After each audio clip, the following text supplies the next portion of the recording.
দ্বিতীয় বিশ্বযুদ্ধের সময় জাপানি সেনাবাহিনী একটি ভয়ানক রেলপথ নির্মাণের উদ্যোগ নেয়, যা ইতিহাসে তা ডেথ রেল নামে পরিচিত, যেখানে প্রাণ হারিয়েছিল হাজার হাজার মানুষ।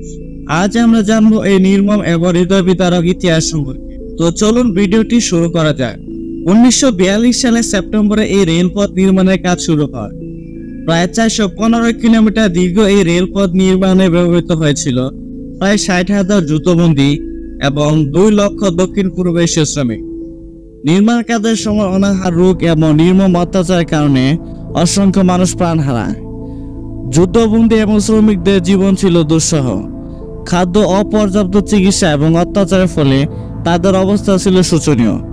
ম্যালেরিয়া, ডেঙ্গু, কলেরা এবং অন্যান্য রোগের কারণে অনেক শ্রমিক এবং যুদ্ধবন্দী মারা যান। প্রতিদিন প্রায় 380 জন লোক মৃত্যুবরণ করতেন, যা এই রেলপথকে ডেথ রেলের নাম দিয়েছেন। এই রেলপথের অন্যতম বিখ্যাত স্থাপনা হল কাউরি ব্রিজ, যা মিত্রশক্তির বোমা বর্ষণের কারণে ক্ষতিগ্রস্ত হয়েছিল। হেলফায়ার পাস একটি গভীর কিরিখাত, যা খনন করেছিল যুদ্ধবন্দীরা ম্যানুয়াল পদ্ধতিতে।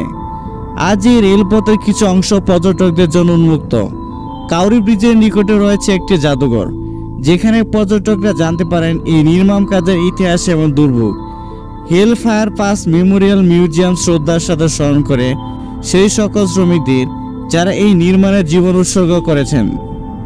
তার ডেথ রেল কেবলমাত্র একটি রেলপথ নয়, এটি একটি স্মৃতি যা আমাদের মনে করিয়ে দেয় যে যুদ্ধের নির্মমতা এবং মানবতার প্রতি নিষ্ঠুরতা।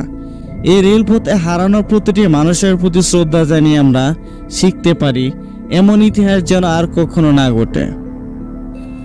আমাদের এই ভিডিওটি যদি ভালো লেগে থাকে তাহলে লাইক দিন, শেয়ার করুন এবং সাবস্ক্রাইব করতে ভুলবেন না। ধন্যবাদ সবাইকে সম্পূর্ণ ভিডিওটি দেখার জন্য।